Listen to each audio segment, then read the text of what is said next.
Welcome to the part 2 of a Templar Puppeteer build in Path of Exile 1 Legacy of Phrecia event. My friends, do you like Irish accents and massive zombies? Well, you came to the right place. So today we're going to complete our leveling journey and I'll give you the full build that you need to finish your leveling campaign and get to the end game in Path of Exile 1 as a Puppeteer. So if you're interested in the early leveling, how to level early on, what considerations, other kind of stuff, why Puppeteer, all that kind of stuff, please refer to part 1. That is the benefit of doing the part 2-part videos, so I don't have to squeeze everything here and you don't have to waste your time. So we are now level 70, my friends, 70. I'm not yet, as you can see, at the end game, but very, very close, and this is roughly a fairly mature character for casuals anyway, by casual standards. That will definitely give you a very, very good, pretty much 90% of everything you need to build this thing. Early end game is going to be a separate video, so stay tuned, like this video while I have your attention. Let's take a look straight away at what the Ascendancy is looking like. You can imagine that it is my Puppeteer Ascendancy as we started in part number 1.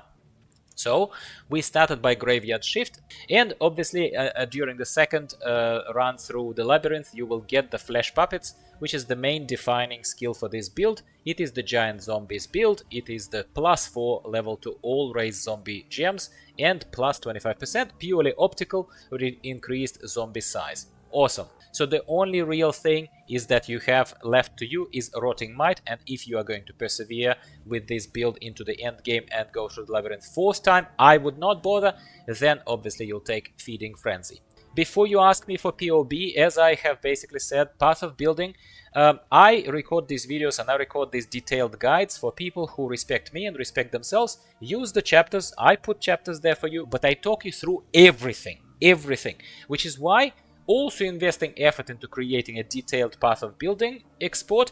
I'm not doing it until I see that this particular build for some reason is popular and you are explicitly asking me for it. So far nobody asked me for a similar build POB for, say, Servant of the Arakali. So I'm going to simply here again talk you through everything, but I will reserve the right to not release POB just now, because a handful of you might be interested, maybe no one will be interested. So I hope you understand where I'm coming from. Let's just be realistic about it. Okay, so early leveling we spoke about, so I'm not going to say much about this. We went first here from the center, from where we start. We went past Retribution, we took Sacrifice, we took Enduring Bond, we went up here, took Lord of the Dead, and took Cruel Preparation. I also took Heart and Soul, obviously, to increase maximum life. I am also now starting to slowly invest into elemental resistances. This particular build has no elemental resistances to boast of. I have pretty horrible defenses, but I have some, so we'll talk about them a little bit more closely in the skills and gems section of this video. Then you go up here, and you are going towards Death Attunement. You're increasing maximum number of skeletons and not skeletons, you don't care about skeletons, zombies mostly. At this stage, as you can see, I'm running with 8 of them. This is cool. Now back to this.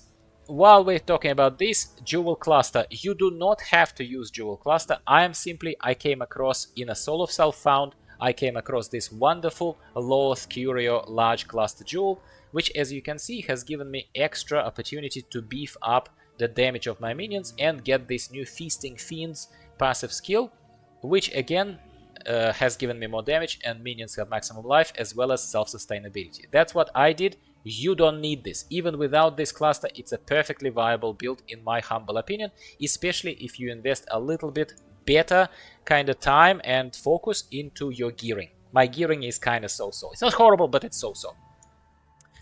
What else? Then we are going here left-hand side. You may choose to go left-hand side earlier than I have shown you just right now, the way upward. So you're gonna go and take Spiritual Command. You're gonna take extra life because you still need life, otherwise you'll be dead from every splash damage. And you're absolutely going to Redemption, Righteous Army. You're gonna take all of the attack nodes here. Yeah, I'm not investing into Spiritual Aid, simply because I am personally not doing much damage myself, if at all any. So this would be of no consequence to me. I have also invested into increasing the chance to deal double damage and accuracy rating of the minions, and here I am again reducing cost of skills and beefing up myself for life. You can see here that I absolutely do not need elemental damage, but these are just pathway nodes. I don't care about them. I am simply taking extra elemental resistances. I definitely want Holy Dominion. I want that. And as you can see, I'm pathing towards Devotion. This is sort of like a couple, 2-3 more levels. That's all I can say to you. And then further on, we see how we end up at the end game, if I do further adjustment to this. By the way, if you're an expert and not a troll and not on a high horse, then come into the comments and tell me if you see from this little walkthrough something that you would have done differently. Maybe I have omitted something, maybe you feel like I could have done something better and my build immediately would improve. Absolutely, I welcome your contribution here. So that's your Ascendancy and passive skills. That's massive part of this build. Okay, now let's talk about skills and gems. Gear is not very important, but gear is going to be thrown into the same kind of bucket of discussion. So let's take a look at this. As you can see, I don't even have 5 linked sockets yet, so very, very basic gear. I am using Calling Wand or Convening Wand. I'm obviously wanting to increase minion damage. If you can do it, absolutely be on the lookout for better wands over here. What's in the wand? In the wand is just my Frost Blink and Arcane Surge support. Easy as that, I simply use it for travel. I also have Flesh Offering, and I will tell you why you don't see me in this recording use Flesh Offering too much. Because Flesh Offering is a wonderful skill, normally very, very central to any of the summoner builds, and my summoner builds as well are not an exception. Flesh Offering sacrifices a corpse to increase the attack speed and movement speed of your minions. So in very tight spots, when you see that that extra 25% of damage is needed on the boss or something like this, I absolutely have that button mapped, as you can see, and I would still use Flesh Offering. However, because our Ascendancy of Puppeteer is now conveniently and inconveniently at the same time is treating zombies as corpses, then as soon as I use that, I would waste one or sometimes even more than one zombie that is already summoned. And then, yes, I can resummon them, I don't need corpses, but it is just hassle and it kind of disrupts the gameplay a little bit for me. So I stopped using it, in all honesty, that Flesh Offering, and I think that in this case, because it's not a corpse explosion build, this extra graveyard shift parameter that my zombies are corpses is actually detrimental to this particular gameplay. That is why you do not see me use much of Flesh Offering in the gameplay, but it's still in the build, as I've just demonstrated to you. I hope I explained it well enough and it makes sense to you. In the gloves, I have Carrion Golem. Carrion Golem is simply supporting. Carrion Golem is not doing much damage. It is simply supporting my other minions. As you can see, golems deal 5% more damage per non-golem minion near them, up to 50%. That's a lot of extra damage, isn't it? Well, I have 8 zombies, I have 2 specters running with me, not to mention all my summon raging spirits. All raging spirits, they're also minions. So as you can see, Carrion Golem is fantastic. In case you have not been using them, man oh man. They also grant additional physical damage for non-golem minions. Yes, you can't go wrong with that. That's an amazing addition. Use Carrion Golems. Vitality and Determination, I simply plugged them in here because I had nowhere else to put them. These are my main bread and butter, very dumb defensive layers. I have those 2 auras running. Vitality for regeneration of health for myself, mainly for minions. I'm actually more worried about minions here. And Determination for myself because I just invest into armor, yet my gear sucks. But that is what I'm doing, okay? For mana issues, because my reservation is high, as per Servant Aracali build, I am using Praxis Ring. Yes, I am basically donating one of the ring slots to something that does not contribute to damage, because all these stats, they mean nothing to the damage that my minions otherwise could be doing from extra stats and the Bone Ring perhaps. But mana is amazing though. Mana recuperation from Praxis Ring is tremendous. Without it, I would struggle with mana big time. But if you can manage to reserve more, reserve less mana, invest into mana reservation masteries, that kind of stuff, you can absolutely improve this further, and you wouldn't need Praxis Ring. I do.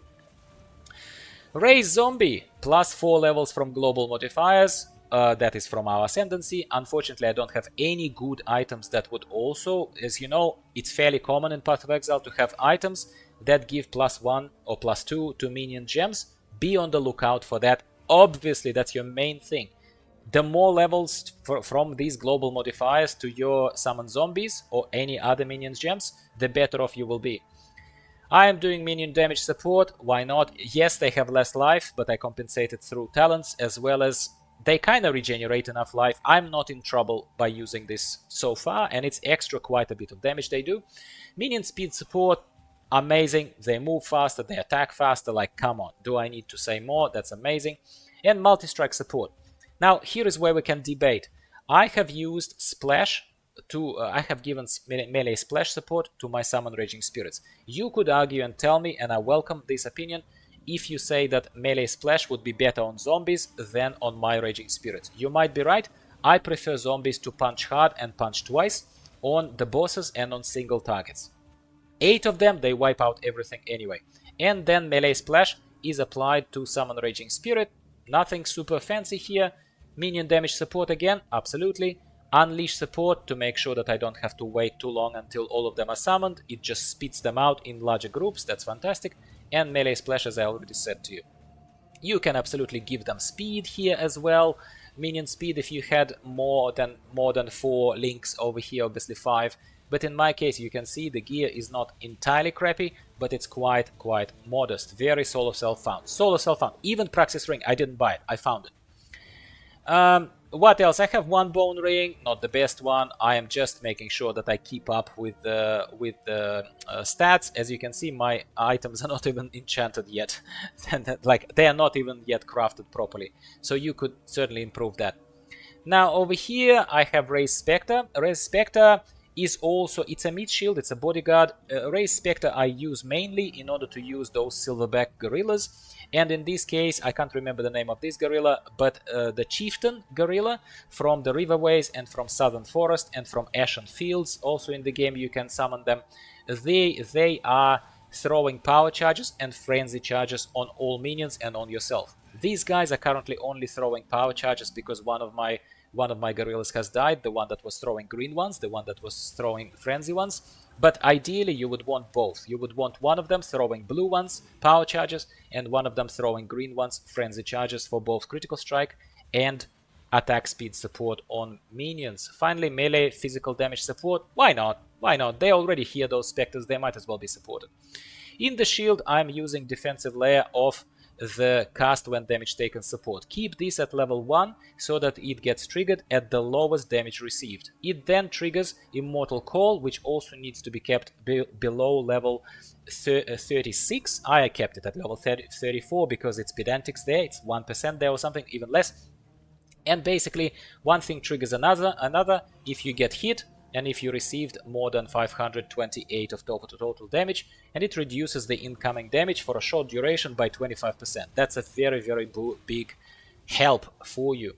And over here, more duration support, so when that moment pops, when that situation happens, you are protected for like half a second, a bit longer. So it's not too bad, it's not too bad. Flasks, again, nothing to write home about. Health, I still need to pop health flasks, certainly not sustainable without it. I have increased damage support that pops whenever I hit a rare or unique enemy. I assume I need to do more damage, so it pops that. And elemental resistances certainly could be a magical flask, but it's not because I was not that pedantic. I still use occasionally mana flask, believe it or not. Even with Praxis Ring, I do run out of mana. Finally, let's talk about Pantheon, the gods. I forget it every time, but this time I told myself I'm not going to forget about it. As always, you know me, especially if you watch my videos, I think the biggest killer for these casual builds is damage over time. Is either bleeding, or bleeding when moving, or corrupted blood, any of that kind of stuff, sometimes poison. So in this case, I'm using Relicash in case I'm bleeding to make sure that moving while bleeding doesn't cause extra damage. That's massive. And in this case, I'm reducing the damage from damage over time further with Soul of Arakali. You could certainly run with something different if you would like to be stronger on individual bosses where there is only one target. Soulris would be alright. If you find yourself being surrounded by a lot of enemies frequently, you don't move like I do, and you are in the middle of the group often, well then maybe Soul of Lunaris would be good for you, my friend. And that's it. What do I think in general about this build? I think that Puppeteer is a fun build. I think it's very critically similar to your normal Necromancer, which even outside of Legacy of Phrecia. Yes, we started here as a Puppeteer rather than here as a Witch as we normally start, But honestly, when Phrecia is over, you can do the same build except path from here, from the witch, if you somehow like this. Because Necromancer Ascendancy is fine. Puppeteer Ascendancy gives you giant zombies and +4 to their size, and yes, here we rely on zombies a lot to deliver the main message and main damage. But is it completely life-changing? Is it sort of as original, as unique as, say, Servant of Arakali, if you haven't seen that build for Shadow that summons poisonous spiders everywhere? No, it's not. It's not. It's rather boring. This build is rather boring. But it's incredibly strong with zero investment, okay? And that is why I suggest that you guys should try and play it. You still have probably a month of Phrecia going event, and I think that because all the resources of grinding gear games are invested into Path of Exile 2, they are definitely going to extend Legacy of Phrecia event by at least one more month, would be my prediction. So you have time. You definitely have time. Give me a like, please, if I deserve this, if you like my casual, unpretentious kind of guides, and I will know that I should produce more for you. I am now back in World of Warcraft, as I already mentioned. I switched between both games. I never dropped one game entirely, other than for the last 6 months I have not been playing at all World of Warcraft, but now I'm back in there. Don't get discouraged if you see World of Warcraft videos coming out, because Path of Exile content is dear to my heart and always will continue, as well as the other way around. If you're a World of Warcraft player, trust me, World of Warcraft content is also going to start popping up a lot more frequently than it has for the last 6 months. Thanks for watching. I'm talked out. I'm gonna have some water. You go play some Puppeteer, and goodbye for now. I'll talk to you next time.